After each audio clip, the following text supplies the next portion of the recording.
Hello there, people, and welcome to yet another edition of Daggerfall. If you've been paying attention, you will have known that Daggerfall has kind of been long in the making. I've kind of been distracted a lot of days this week because of various little chaotic things going on. Usually in regards to, like, my headphones dying or other little stupid things like that. Plus the fact of the matter that I'm kind of losing a little bit of motivation when we're reading a 12-part terrible series. Yeah. 12 books in a series, non-stop reading, is not my idea of fun. So yeah, it just is absolutely terrible. And so therefore I've been avoiding Daggerfall a little bit, I guess you could say, for a few days.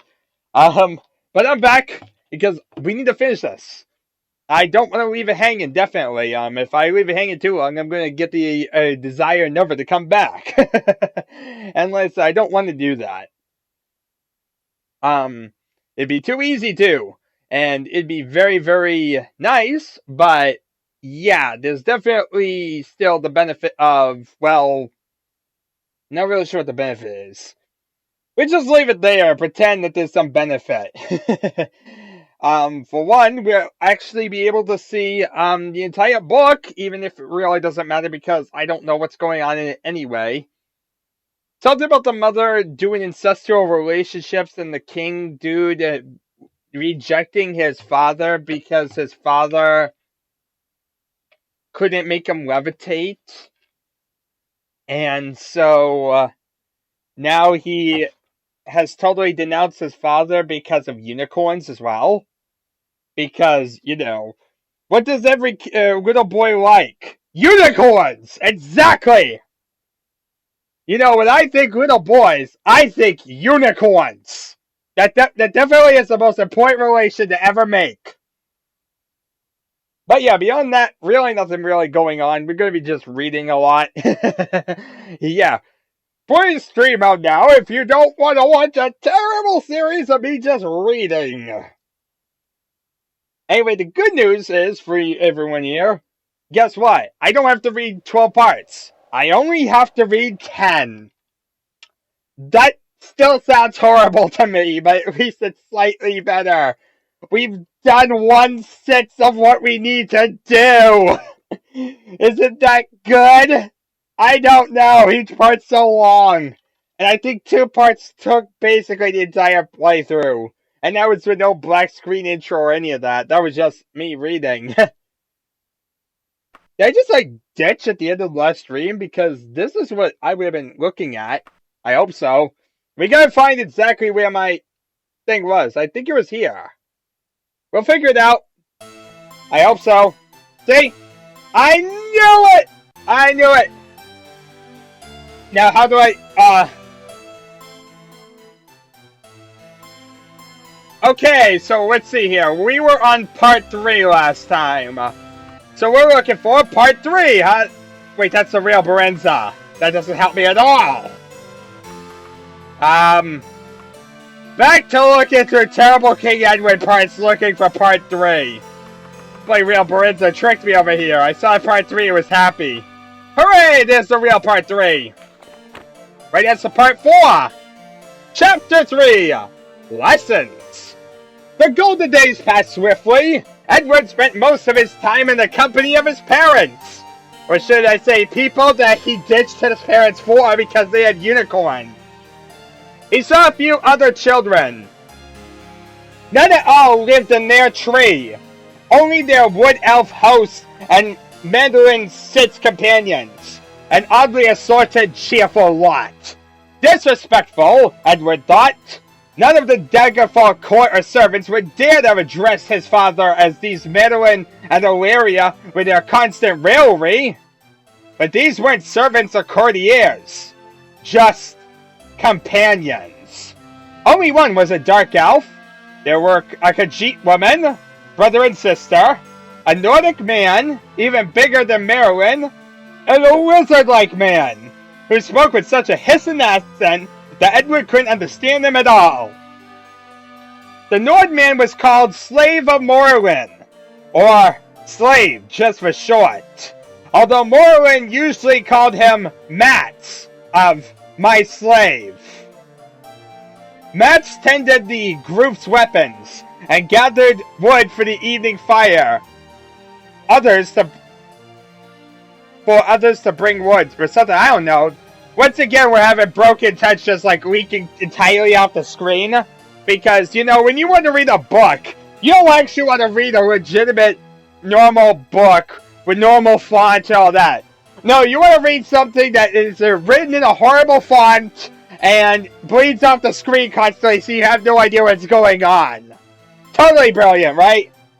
And also, what is this up with Matt? Seriously, I call him Doormat. He's my slave. That's not short for my slave, that's short for Doormat. Morwen himself often burrowed Matt's ass and fetched and split wood if there was need. Or if he just felt like it. They spent much of their time roaming in woods and fields, hunting and gathering produce, in 2s and 3s. Usually Morwen, O'Leary, and Edward and Shade went off together. They carried bows for hunting. When Edward asked Morwen to teach him to shoot better, he was told to ask his mother, as she was the better shot. And it was O'Leary's arrow that brought down a handsome buck, although both arrows had struck, and they quarreled over whose arrow had killed the buck. Yes. That's just a perfect way to, like, cut it off right there. Bah! Morwen exclaimed as he pulled his black-fetched arrow from its hindquarters. I don't know how I managed to feed before I married you. You had the companions. I, Mats. With Myth and I starved together before we met Beech and Willow. Morwen pulled out his black dagger, Tooth, and began to skin the animal's body, calling Edward to come and watch. You want to learn about animals, don't you? Live ones, Edward said with distaste. His dainty mother was ripping the skin away with enthusiasm. Wait, now I'm really confused. So is his mother a doormat? That's really what I got from this. His mother is actually a slave that's a doormat. Hooray! This is one stroke for feminism, right? That's just horrible. Wow. Your mother is actually a doormat. Congratulations. Such make tough eating, the Dark Elf said. Give me your cloak. I'll make a package for you to carry. I am a prince, not a pack horse. You'll carry your share. You'll be a hungry prince this night. Your mother's a slave and you're a prince. How does that make any sense? I don't even know how he's like supposed to be like a prince at all. How's he in any way related to royalty? His father was some weird drunkard dude, and his mother's been cruising around with, you know, these elf people. So it's going to be how on earth he has any king lineage at all. I don't want any. You can't make me. Morwen stood erect and appeared to think this over. Can't I? He taunted. Edward, please, O'Leary appealed to him. Tell me, Lord Prince, how then does one get the meat to one's table if one may not carry it? If princes may not carry meat, then certainly kings and queens may not. Or do princes grow out of the incapacity when they become kings? They have servants!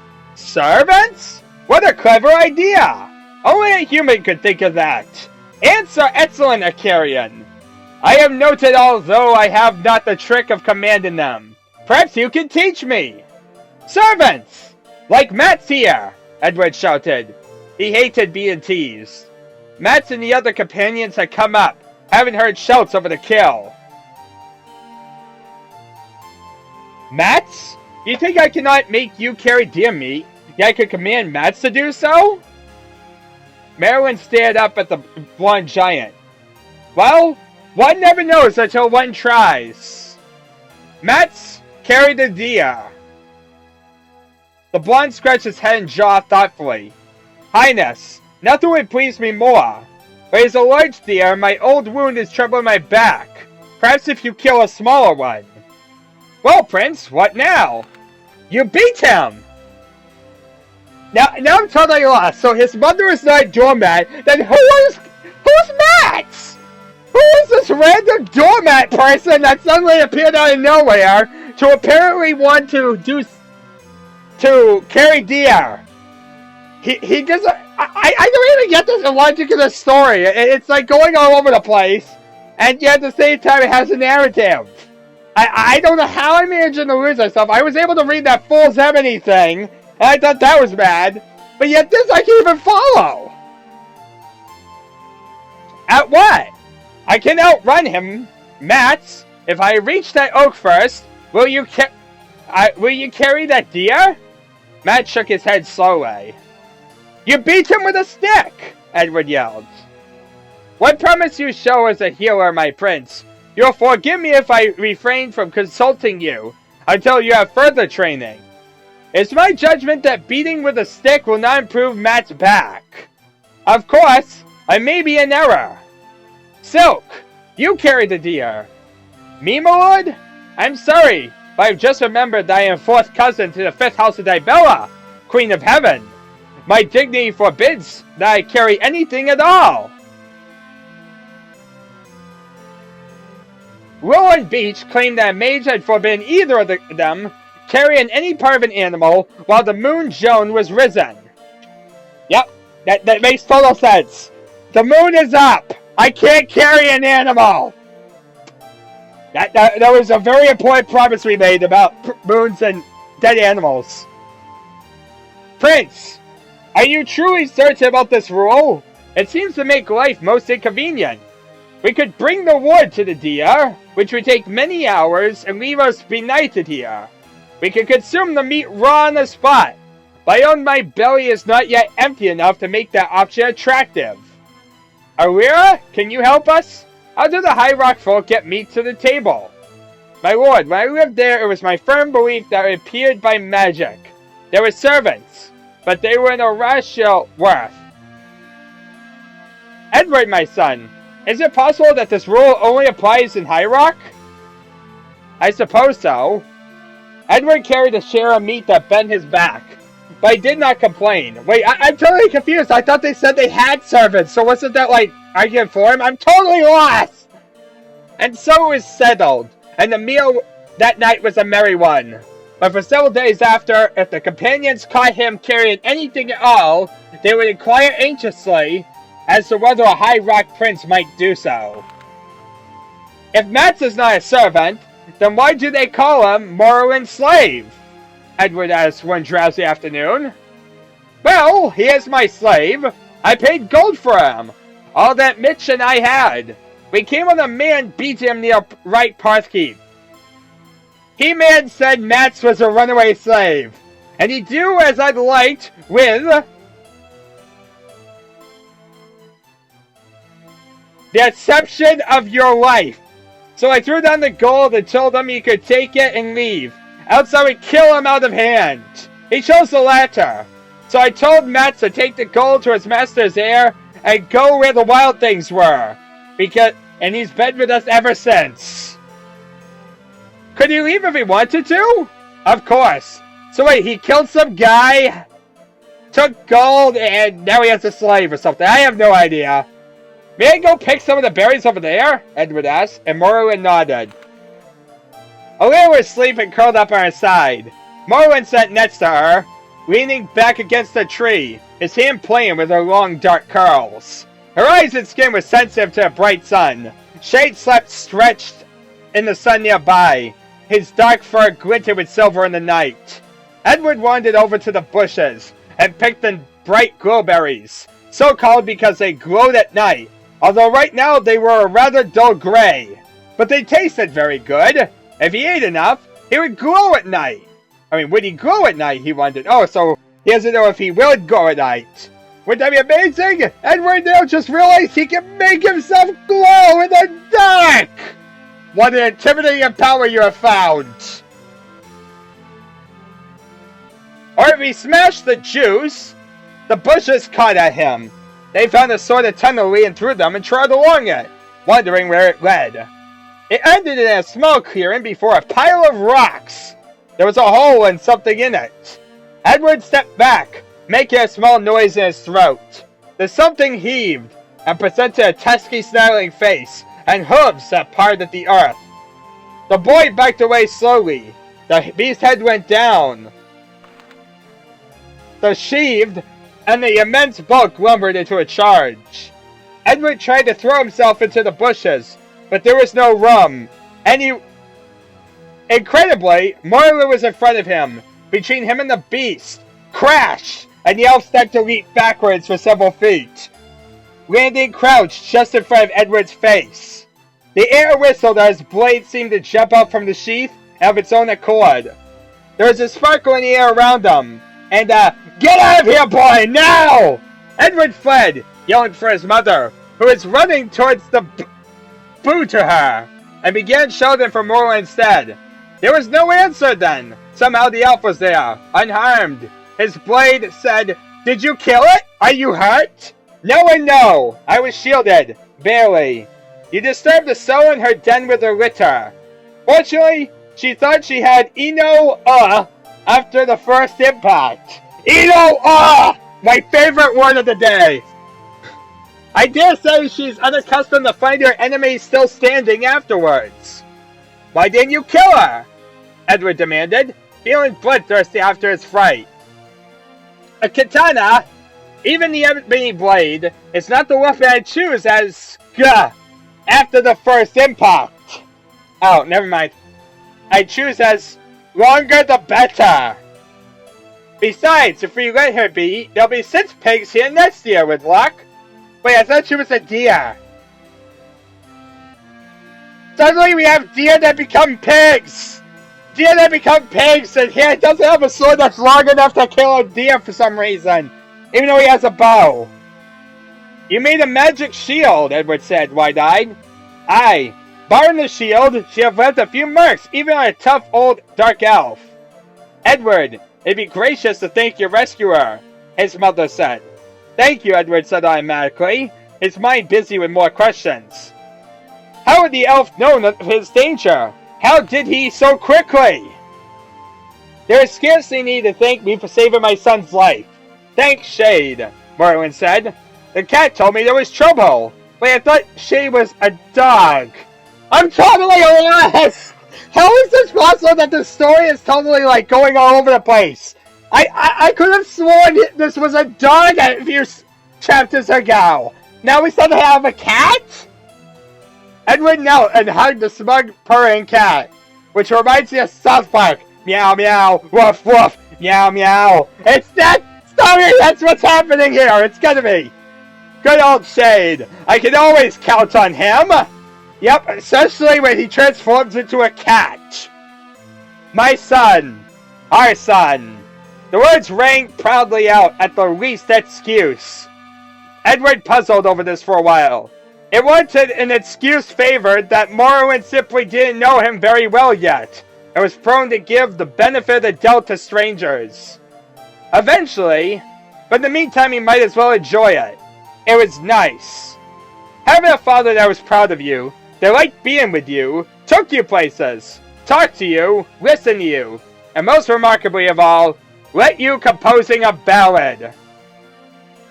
Wait, let you composing a ballad? What's up with the grammar in this, too? Let you composing a ballad. Am I reading a Japanese translated version of Daggerfall? Seriously, how do you have such broken English? I mean, this is also the detailed novel or so, or Daggerfall. This is the biggest story of them all. This should have been the best. This should be the best of the stories. Not the most sloppily put together. Edward told Beach and Willow about the mother pig. I ran when he told me to. Would you? Because he said to. I couldn't think. Willow and Beach listened carefully, exchanged glances, and said they'd think about the problem. So wait, the problem is that when he was told to run, he ran. That's a very big problem. After supper, around the evening fire, Willow took up her small harp and began to sing about the joys of an autumn afternoon and berries. Except that Merlin sent the boy off to pick berries. They got that part wrong, Merlin said sharply and looked around. But the others had slipped darkness, and Willow wasn't looking at him. Myth strolled into the firelight, taking Winston steps, picking pantomime berries and eating them noisily. Merlin put his head down and groaned. Myth Plutemi, finding something, lurched into the firelight. Myth reached a hand to pat him, then leaped back with a squeal as Mats tried to rip him with a tusk. Huge tusk and a pin nose adorned his face. Myth crouched, hands in his face in exaggerated horror. And Silk... What's going on? I'm totally lost! What is going on? Clad in black, leaped between Myth and Mats with a shower of sparse hose about his knees. Shoeless, it reached for its sword, but Mats charged and knocked it flying. It spun out of sight. Is this like a dream, or what is this? Mats screamed on all fours, missed Myth, but tore his hose. Myth scampered around the fire with Mats after him, Silk's sword in one hand, the other tugging at the hose, chased after Mats, beating him with the sword. Another figure appeared, clad in a Lyra's blue gown with Peach's head sticking out above wearing a long dark wig. Myth cowered behind her skirts. She glared at Mats and he froze. Silk tripped and sprawled behind him. Beach tossed his head back, patted Myth reassuringly on the head, wet one finger, and shortbow aimed and twanged. Mats leaped backward, collapsed on top of Silk with a very realistic death battle. Beach and Myth embraced, and ignoring Silk, still flat beneath Mats. Merlin had begun laughing when Silk first leaped out. Lyra had waited for Beach's appearance. Now tears were running down her cheeks. Merlin was doubled over, pounding a tree. Ripples or giggles of silvery laughter sounded all around, fell into the circle. The companions gathered themselves together and bowed, as humans did.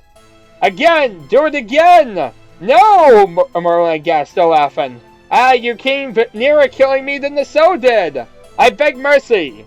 Another night, gentle persons. Our king has had a very long day. We thank you all. Gods, had the entire town seen? Edward stayed behind them, but they were all melted away into the dark. That's not what happened, he yelled. You were a hero. They made fun of you. Yes, yes, and yes. Especially the last, by Jafir himself. That was funny? I have no idea what's going on! What is going on? Please, somebody, give me like a plotline. I can't even figure this out anymore. It's like all over the place. They all saw that, and you're going to let them do it again. Edward was scandalized. They all looked ridiculous. Let them? It'll be done all over Tamriel for centuries to come, I doubt not. But never again so well. But it didn't happen like that at all. It would have if Mats, the soul, had charged again. Ariane, poor blade. And if she had seen and leap like a Khajiit. Hints into a long laugh. She'd have slain the beast with a look if she couldn't find an arrow. Mats, you were more like the soul than she herself. Bigger too, I swear. Myth, you old rogue. Only you could look so innocent. But it's not true, Edward protested. Boy, you think there's only one truth? What? Was what you saw today truth? Did you see all the truth? Even of what did happen? What you saw here tonight will light up truths unseen, if you allow it. You can spend a lifetime reflecting on it, and yet not see whole, where it goes ever further and deeper, spreading like ripples in a pool. Beyond us all, and out into what happens is only a tiny part of truth. Maybe the least part. And what you see is smaller yet. Basically, everything you see is a lie. Don't believe it. Don't believe what you see because the cat person is actually telling the truth, which is a lie, which is nothing you saw.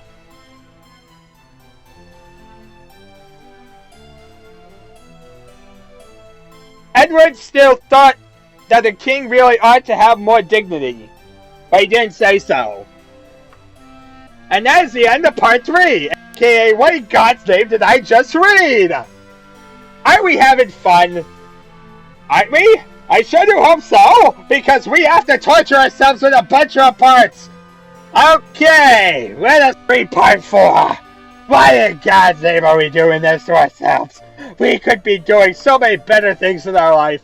But now, guess what I decided to do with my days? Guess what I decided to devote my life to doing? Well, part of my life is devoted just to reading terrible King Edward stories.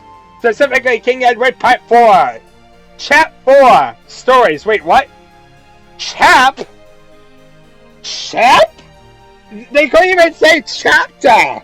You couldn't even say chapter. No, you had to say chap. Edward faced his mother defiantly.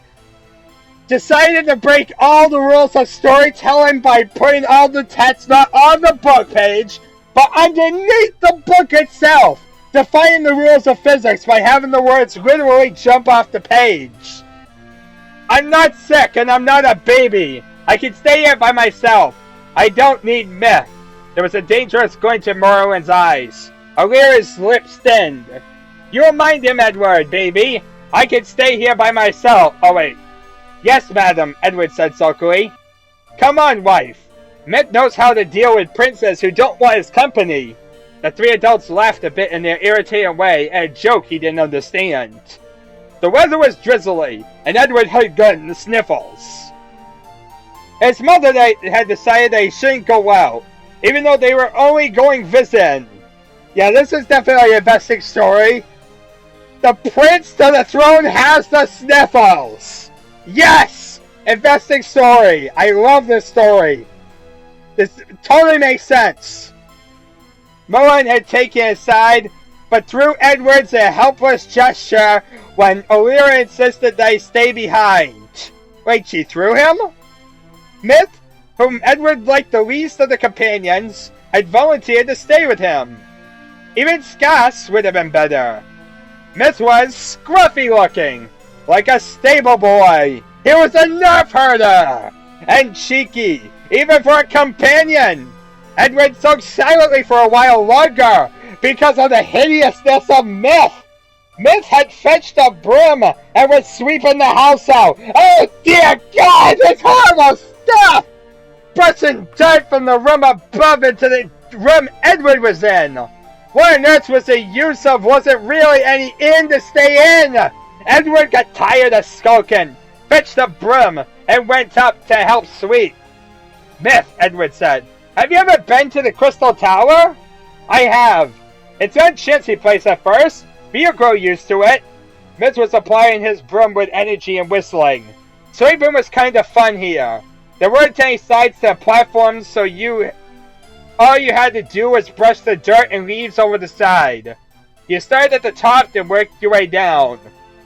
You're quick with the broom, Myth. I haven't half finished my side yet. Will there be others there like me?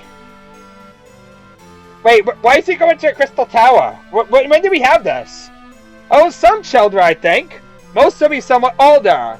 I should be quick with a broom. My father had me sweep out the king's stables when I was your age. I used to dream and talk too much like you. He beat me for it. So I learned to be quick. Edward swept faster, stirring up dust. Not like that, boy. Watch me.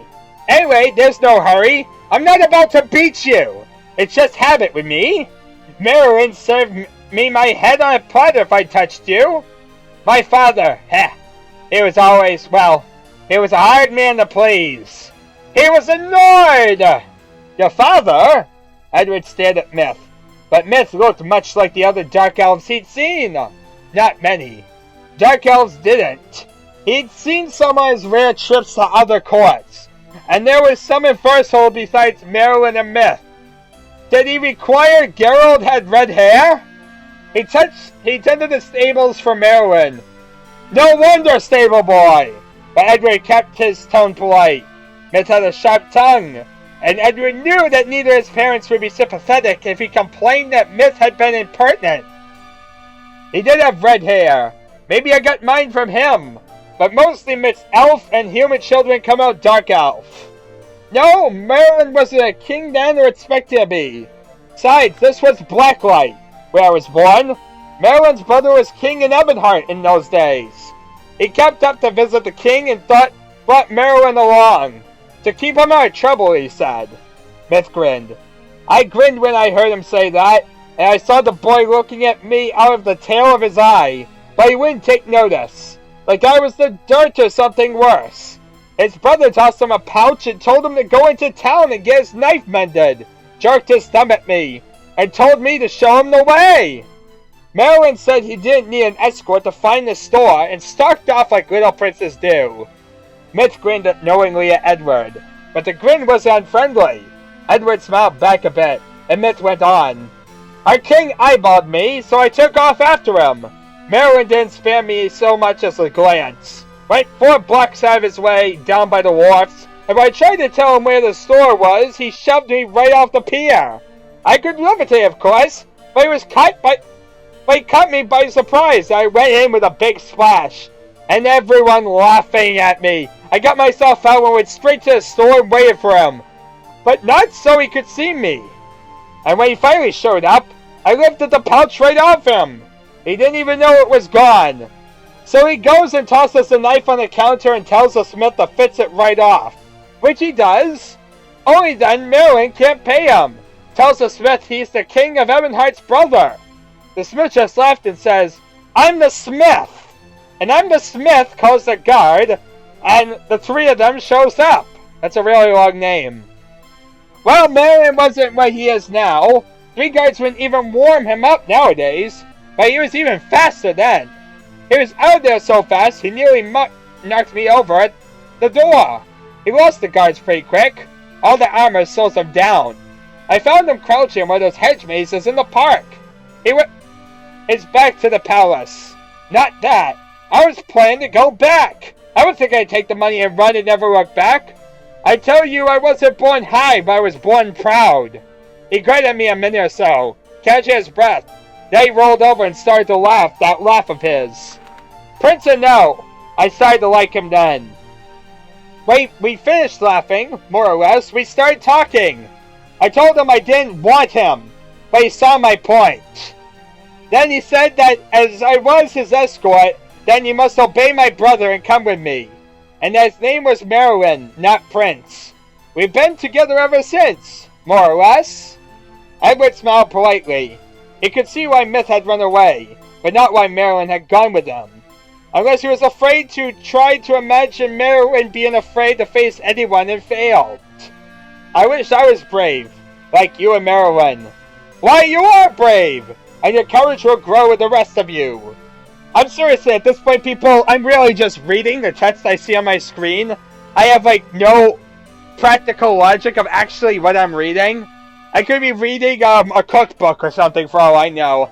It's going in one ear and out the net, so, yeah. You guys are probably getting more of what actually the text means than I get. But yeah, if I sound a bit disinterested, that's why. Are there only high elf boys at the tower? There'll be other sorts too, most likely. A few dark elves for sure. Do you miss your own kind? Edward shook his head. Human boys don't like me much anyway.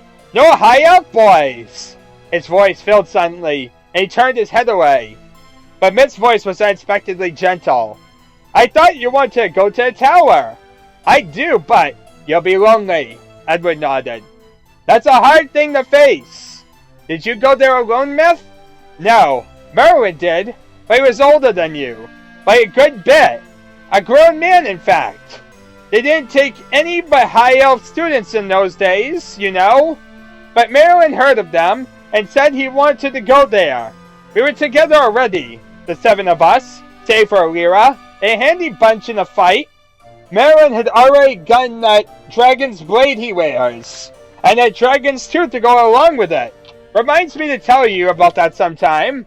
And he was a famous fighter already, and the rest of us aren't slackers. But he thought we could be better at the spellcasting, and that the tower was the place to learn that. Well, no one goes near the tower without an invitation. No one! No one would even tell you where it was. but they tell you where not to go. So he went there, was gone, and a note saying for us to wait for him. So he did, here at First Hold. He was gone 2 weeks, then he come back one night, rowing across with the tide. He said they'd about it, but he asked me to come back with him. They want me? Well, they've accepted one dark elf, he said. What's going on with the sound? It's like really, really bad. Like, it's really chopping. What is going haywire?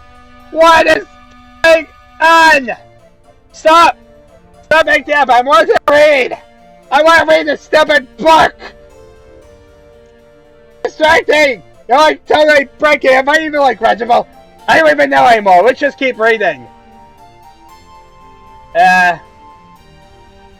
So we go there, and bless me if the Archmagister himself didn't meet us at the door, demand to know the meaning of this. I want to turn myself into a rock. I was wishing hard that I was stable dung. I figured I was like to get my wish soon. But Marilyn speaks up real polite, that this is a friend he'd mentioned, and the Archmagister had expressed an interest in his abilities, and naturally he'd wanted to see for himself. But the Archmagister was real interested. See, they don't wear their spellcasting all that metal, but Marilyn could cast pretty well, even with Shane and with one-hand weapon wearing leather as much as a saber. Though it's an unwieldy weapon, I like my short sword better. Truth, they didn't think much of me, but Marilyn, he camped outside the door. And when they tried to move him, he just sat all the spells they had to him. The troll guards, everything. Nothing. He laid the trolls out flat and left them to regenerate. If they tried to beat him with their staffs, he'd ward them off with his blade. And the spells didn't turn them a hair. Edward's mouth gaped open. How'd he do that? He said, well, it was a trick in a way. He picked up something that came natural to Willow. See, Willow is different. I didn't know Willow could cast. Well, she doesn't have any mana, ordinarily, but she can absorb it if you cast a spell at her, see? Of course, it wasn't much use to her, since she'd never been able to learn what to do with it once she got it. Couldn't get it back until it was gone, so she couldn't practice. Until Marilyn got hold of her and trained her. Well, Marilyn had figured out pretty much how Willow did what she did, though it cost Marilyn mana to do what came natural to Willow. So Marilyn sat there absorbing everything they threw at him, and burned it off into a big shield. Drove him wild! He said the Archmagister could best him though. Edward suspected that Myth was making up the whole story. Well, so he did, when he finally came. But all the rest of them together couldn't do it. And all Marilyn wanted was to study with them. He was a sight. The two of us dark elves in our battle gear among all that white and gold. I felt like a fish out of water, but Marilyn was interested in what they eat. You can bet they hung on every word he said. Not too many words at first. After a fortnight or so, he told me one night to tell the Archmagister that he'd come back in a couple of days. And he shows up with silk. Of course, he'd been telling them about the Khajiits, and they'd been asking questions. The Archmagister's no fool. He just stared at the silk, and she purred, rubbed against him and asked, "How you doing, Archmagister baby?" Wait, what? The Archmagister saw the silk and purred and started rubbing up against himself and said how good he is? The Archmagister kind of pushes silk away and says in a whisper, "How many more?" "Just two, sir." "What are they?" "Wood elves, sir." "Just wood elves?" "Plain, ordinary wood elves. No horns, hooves, or tails." "Yes, sir. One of them has an extraordinary absorb ability with some very unusual features. The other is just a bard." "Very well. You may bring the one with the absorb. We don't want a bard. They're not true mages." "Well, it's most generous of you, sir, but the bard's her brother, sir. I swore to the Barons I wouldn't separate. Her brother? Aye, a pair of twins. You may bring them both." So 3 days later, he's back with the twins, and Sass and Slave. The Archmagister looks at them and sort of bobs up and down, but he speaks real quiet. "Dark Elf, by pair of twins, do you mean these two sets of twins? Are you going to tell me that these are twins?" Well, I could see that Merlin was kind of sorry he hadn't thought of trying that. But he said, "No, sir. The twins of Beach and Willow. The Argonian in the north are not prospective initiates. They're specimens for your collection. You don't have any like them, so I thought." "You thought? I do not have a dragon either. Are you going to try to bring me that next time?" "Oh, I could. Would you like one? Tell me you're not serious." "Well, I couldn't promise. It would take quite a long time, a year maybe, but..." The Archmagister's eyes rolled up toward heaven. "Thank you all, Mother. I have at least a year to prepare," he whispered. "I'll take mats for sash should have been made specimens. They're people, even if they aren't elves." "Oh, but they made sash and initiate when they found out they had some interesting heal spells. But Mats? Mats never minds anything. He hasn't a bit of magic. He could be an initiate." Wait, now I'm totally confused. I thought Mats was the person telling the story. People, we have a weird plot error. Mats is the one telling the story! How is this? I don't even get how this is possible. Yeah! This makes no sense whatsoever.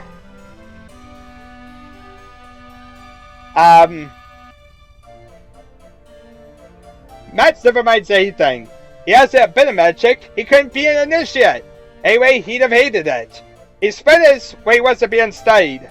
Seems he has some interest in magic resistances. Anyway, since then, the initiates aren't just high elves, and they don't follow the mage way. I shall just be like the Archmagister. "Oh, why exactly?" Merlin's voice sounded lightly behind him. "I'll cut the ears off the donkey for thee and dye thy skin with saffron, bleach thy hair and stretch the foot." Merlin swung him high.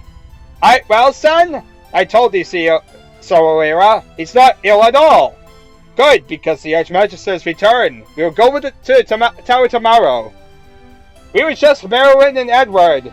Alira had caught Edward's cold, and then they took pleasure in insisting she remain in bed. Merlin rowed them across the river in a small boat, and they walked for most of the day, resting a little at midday. It was evening when they reached the tower, and the setting sun was glinting off it.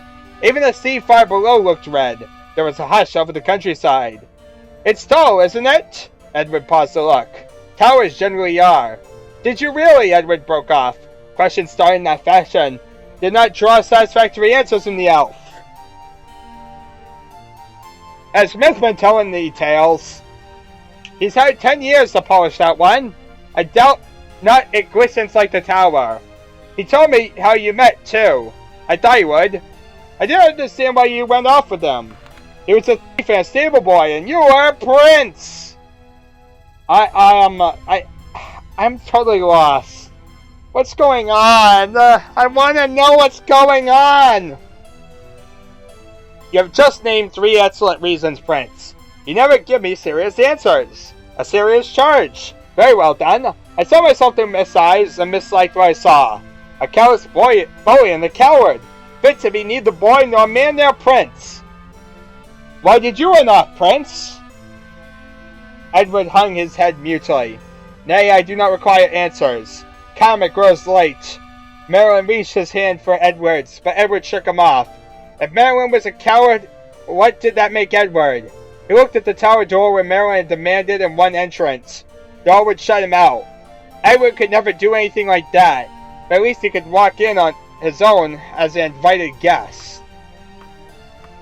Okay, that's book 4. On to book 5 because I hate life. Seriously. I think I've really, lost a lot of motivation. It's just, slowly getting worse. Over and over. It's just getting so much worse. Why me? Okie dokie, let's see, book 6. Because, in doubt, read another terrible book, right? That seems to be the logic. At least the logic for me. Well, this is interesting. Disconnected, reconnecting. Uh-oh. Uh-oh, my internet's down. Why is my internet down? Well, that's strange. I have no internet access. Why do I have internet access? That's strange. Oh boy. That's not fun. That's not fun at all. I don't like this, Sim. I don't reach this. Well, anyway, I guess I'm gonna stop it here, people. There are 2 parts at least, even if it's totally cut off because you couldn't see on the stream, but nobody watches the streams anyway, so yeah. Let's just close this up, and I shall try and deal with this issue. Shame, I wanted to read a bit more in this part, but yeah. Seem to have some bad luck. So sadly, I kind of have to stop. Well, never mind, it stinks, but thank you very much all for watching. I shall see you all next time. Hopefully when this thing is starting to work again.